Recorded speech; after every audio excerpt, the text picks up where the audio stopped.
예, 그 나와 혈연 관계가 아닌 자녀, 또 부인의 혼외 관계로 태어난 자녀까지 친자로 봐야 한다는 이번 판결에 여러 가지 좀 이야기가 나오고 있는 것 같습니다. 네, 이게 지금 사실 아주 쉬운 문제 같지만 굉장히 복잡한 문제인데요. 예. 예를 들면 이제 인공수정에 관한 문제가 있잖아요. 최근에는 이제 난임 불임 부부가 굉장히 많아졌기 예. 때문에 자신과 유전자가 같으냐 아니냐를 가지고 자기 친자냐 아니냐는 것을 구분하는 이런 시도들이 많이 이루어질 수 있는 거거든요. 예. 그럴 경우에 그 혼인 관계가 유지된 상태에서 예를 들면은 다른 사람의 정자나 난자를 제공받아서 아이를 낳았다고 하면 그럼 친자 관계에 문제가 생길 수 있는 게 되는 거잖아요. 예. 그러니까 그런 범위를 넓힐 것이냐 아니면 가족 관계가 이미 형성된 상태에서는 법률적으로 뭐 상속 문제라 이런 것들을 다 보호해야 되는 것이냐 예. 이런 두 가지 서로 간의 주장이나 이해가 충돌하고 있는 문제가 발생하는 거죠.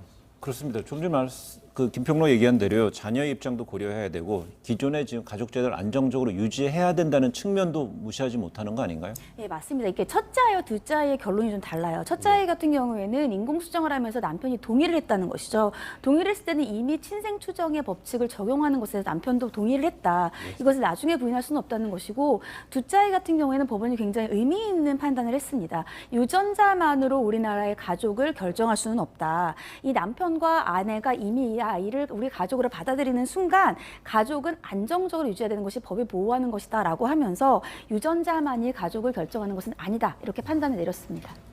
네, 최근 인공수정, 시험관 시술 등을 통한 임신 또 출산이 늘어나고 있습니다. 앞으로도 법이 미처 예상하지 못했던 여러 가지 문제들이 생길 수 있는 만큼 이 제도의 보완이 좀 필요할 것 같습니다. 지금 이게 생각보다 굉장히 많습니다. 이런 뭐 난임 수술이라든가 그 시술을 받는 환자들이 많은데요. 예를 들어서 2015년에 그 두 사람 관계 외에 예를 들어서 다른 사람으로부터 난자를 제공받거나 정자를 제공받아서 아이를 출산하는 경우 이런 게 한 1,200건이 넘습니다. 예. 즉 아마 계속 증가 추세에 있을 거거든요.